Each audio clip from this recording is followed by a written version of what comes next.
Hey everybody, my name is Tim and I would like to talk to you today about Vox Pupuli and how we are managing over 150 Git repositories.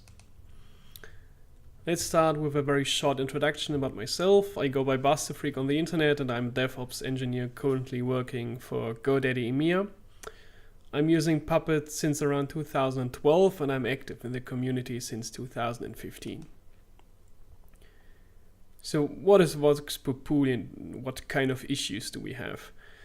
We are a big community that manages over 100 Puppet modules, all of them released to the Puppet Forge. And many of them have files that are, or at least should be, identical in each module. For example, a contributing MD, GitHub issue templates, pull request templates. Many files are almost identical. For example, a Travis configuration for our CI stuff or the gem file. There are a few modules that require 1 or 2 additional gems to work properly, and this needs to be managed somehow. So we thought it's a good idea to have a single source of truth for all of this and to have consistency across all modules. Also, we are sure that it is very important to release early and release often. This reduces the amount of errors that you might introduce, and also the diff between releases gets smaller.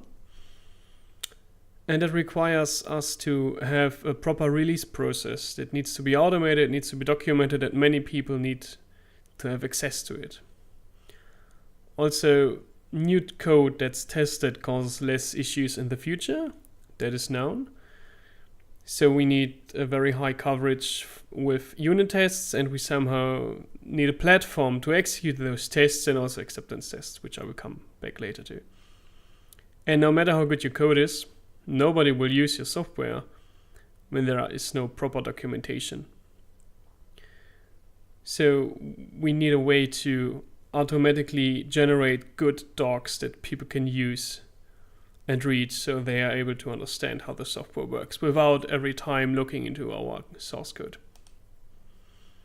So let's take a look at ModuleSync. ModuleSync is a Ruby gem developed by Puppet Inc. and moved to the Vox Pupuli community some years ago.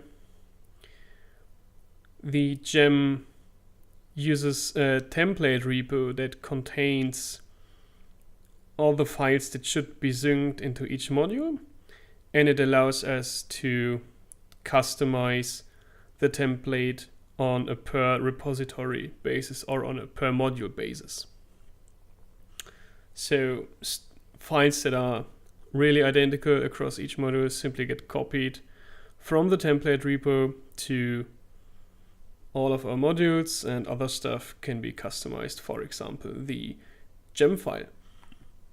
ModuleSync iterates on the list of modules, and for each it parses the template.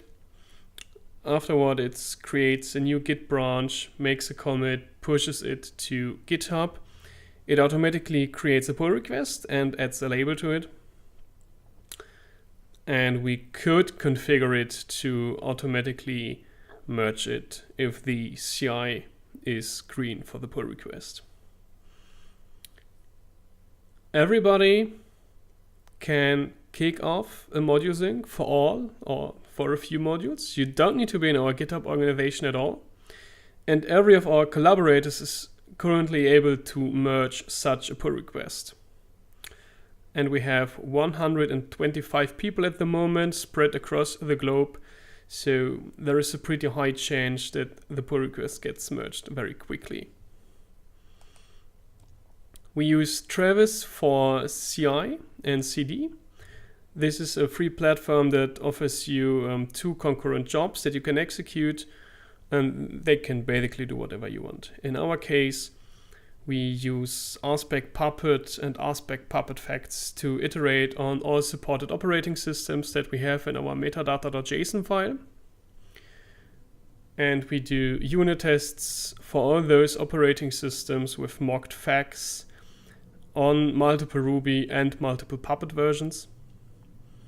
All this on Travis Puppet Inc. is currently sponsoring us some Travis slots. It should be around 20. Also, we use Beaker for acceptance tests, also on Travis. In this case, we spin up a Docker instance with a full operating system in it. We execute a Puppet manifest in this container, and afterwards we check if the operating system behaves like it should. For example, if we test the nginx module, we test if afterwards there is actually something listening on TCP port 80, and we might get an HTTP 200 response. We also have a release task automated. It's also a gem called Vox Pupuli release. It checks if there is a proper changelog entry and if the version number is correct in the metadata.json file. If both conditions are true, a git tag is created and pushed to GitHub automatically through the gem.